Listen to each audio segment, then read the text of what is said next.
Welcome back to Kritika's English Hut. My name is Kritika and in today's video we are going to learn the tenses. अब जैसे ही मैंने बोला we are going to learn the tenses, काफ़ी सारे लोगों को सुनाई दिया होगा टेंशन, बिकॉज इतने सारे रूल्स, इतने सारे एग्जाम्पल्स और इतनी सारी statements, nothing short of a tension, right? लेकिन अगर मैं ये कहूँ कि मैंने बनाई है एक प्लेलिस्ट जिसकी हेल्प से आप सारे tenses with respect to different types of statements बहुत इजीली स्टडी कर सकते हैं इन 3 to 5 minutes, then now it is no more a tension. So without any further ado, let's hop into the video. हमारा सबसे पहला टेंस, और उससे भी पहले जितने भी टेंसेज हैं वो जनरल कैटेगरीज में 3 कैटेगरीज में डिवाइडेड हैं: present tense, past tense, the future tense. जो भी काम मेरे प्रेजेंट को बिलोंग करता है, मतलब मेरी अभी की दुनिया को बिलोंग करता है, मेरी अभी की ज़िंदगी को बिलोंग करता है, that is the present tense.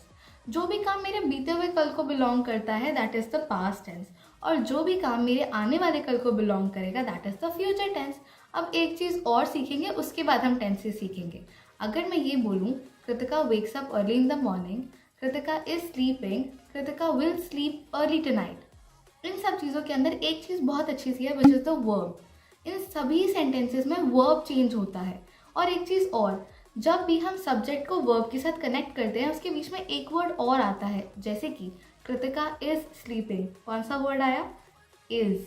ये होते हैं ऑक्सिलरी वर्ब. ये तो हो गया इसका फैंसी नाम, लेकिन ऑक्सिलरी वर्ब को सिंपलर टर्म्स में कहते हैं हेल्पिंग वर्ब.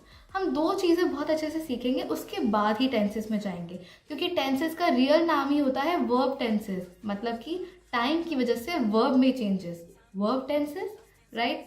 देखो, सब्जेक्ट के बाद आता है ऑक्सिलरी वर्ब. काफ़ी सारे टेंसेस में ऑक्सिलरी वर्ब आता है और काफ़ियों में नहीं. जैसे कि सिंपल प्रेजेंट में कोई ऑक्सिलरी वर्ब नहीं आता.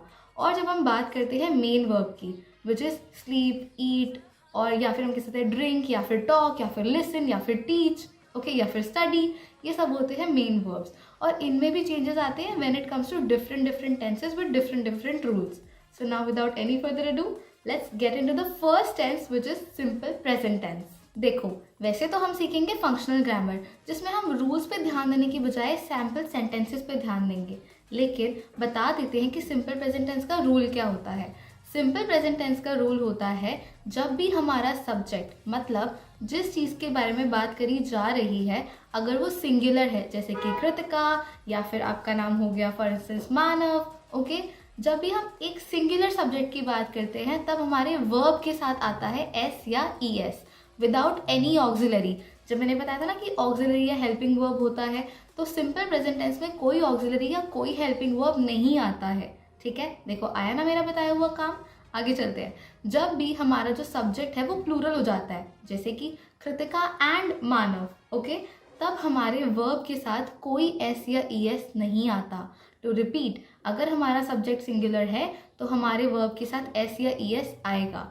अगर हमारा सब्जेक्ट सिंगुलर नहीं है, प्लूरल है, तो हमारा वर्ब विदाउट एस या ई एस आएगा. एक एक्सेप्शन और है इसके अंदर, आई और यू. ये दोनों सिंगुलर हैं, लेकिन फिर भी आई और यू प्लूरल का ही रूल फॉलो करते हैं, which is the third person rule. I और यू के अंदर भी एस और ई, आई और यू के स्टेटमेंट में भी एस और ई एस नहीं आता. For instance, I wake up early in the morning, you wake up early in the morning, Kritika and her sister wake up early in the morning. लेकिन जब हम सिंगुलर सेंस की बात करेंगे तो हम क्या कहेंगे? Kritika wakes up early in the morning. Clear? और हमने ये जितनी भी स्टेटमेंट्स बनाए हैं ना, ये सारे होते हैं एफर्मेटिव, मतलब कि पॉजिटिव स्टेटमेंट्स. इनमें कोई क्वेश्चन नहीं है, कोई नेगेटिव सेंस नहीं है. सिंपली एक फैक्ट, एक स्टेटमेंट हमने आपके आगे रखी है, which is Kritika wakes up early in the morning, Kritika dances well, Kritika teaches English. ठीक है, अब हम बात करते हैं इंटेरोगेटिव स्टेटमेंट्स की. हम सिंपल प्रेजेंट टेंस में इंटेरोगेशन कैसे करेंगे, क्वेश्चन कैसे लाएंगे? जब हमारे पास कोई ऑक्सिलरी ही नहीं है तो हम क्वेश्चन कैसे पुट करेंगे, राइट? देखो, सिंपल प्रेजेंट टेंस में क्वेश्चन पुट करने के लिए हम 2 ऑक्सिलरी का यूज़ करते हैं, डू एंड डस. जब हम बात करते हैं प्लूरल सब्जेक्ट की, जैसे कि Kritika and Manav, okay, I, you, हम ये प्लूरल सब्जेक्ट नहीं है ये जानते हैं, लेकिन हमें ये पता है कि ये प्लूरल का रूल लेते हैं, I and you, right? So I, you, या फिर प्लूरल के साथ आता है डू.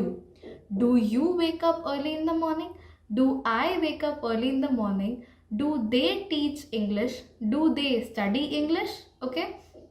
एक चीज़ और जो आपको अपने माइंड में रखनी है विच इज़ डू या डस दोनों के साथ ही क्वेश्चन में एस ई एस नहीं आता, ना ही नेगेटिव में एस ई एस आता है। सिर्फ और सिर्फ पॉजिटिव स्टेटमेंट्स में एस या ई एस आता है, इंटेरोगेटिव एंड नेगेटिव स्टेटमेंट्स में एस और ई एस नहीं आता बिल्कुल भी। Okay, to repeat, do you wake up early in the morning, do you dance really well, like that. Okay, उसके बाद जब हम बात करते हैं सिंगुलर सब्जेक्ट की, जैसे कि कृतिका, अब यहाँ पर अगर मैं एक स्टेटमेंट बोलूँ Kritika wakes up early in the morning, इसका इंटेरोगेशन क्या होगा? Does Kritika wake up early in the morning? Okay, does Kritika wake up early in the morning? Does Shalini study English? चाहे ये सिंगुलर स्टेटमेंट है, लेकिन हमें पता है कि इंटेरोगेशन में एस ई एस नहीं आता।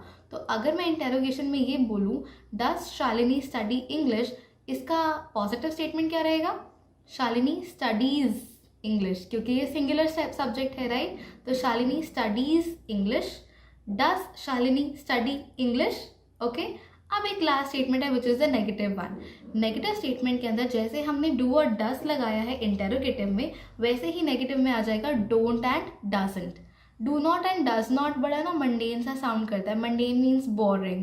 अब क्योंकि आपकी ट्यूटर एक बहुत ही बड़ी लेक्सिफाइल है, I am crazy for words, तो आपको बहुत सारे वर्ड्स सीखने को मिलेंगे हमारी आगे की वीडियोस में। बट अभी tenses, okay, which is more important. So do and does plus not becomes don't and doesn't. Okay, so ये बनेगा Kritika doesn't wake up early in the morning, you do not wake up early in the morning, या फिर you don't wake up early in the morning. अब आपके लिए एक बहुत ही अच्छा सा होमवर्क है मेरे पास। विदाउट एनी फर्दर अडू अभी के अभी कमेंट सेक्शन में जाओ और सिर्फ एक ही स्टेटमेंट को उठाओ। For instance, I dance really well. Okay, इसी स्टेटमेंट का पॉजिटिव तो हमने बना ही दिया, इसी स्टेटमेंट का इंटरोगेटिव और इसी स्टेटमेंट का नेगेटिव क्विकली कमेंट्स में फटाफट बनाओ। जैसे ही मुझे टाइम मिलेगा I quickly hop on to the comments and check your sample sentences. Okay, I hope this video stood useful to you, and please do not forget to like, share and subscribe because I have finally started coming here। तो अब हम बहुत सारे rules, बहुत सारी grammar और बहुत सारी वर्ड्स भी सीखेंगे हमारी वीडियोस के अंदर, but for that I need your support. As of now I am leaving and I will see you in the next video. Bye.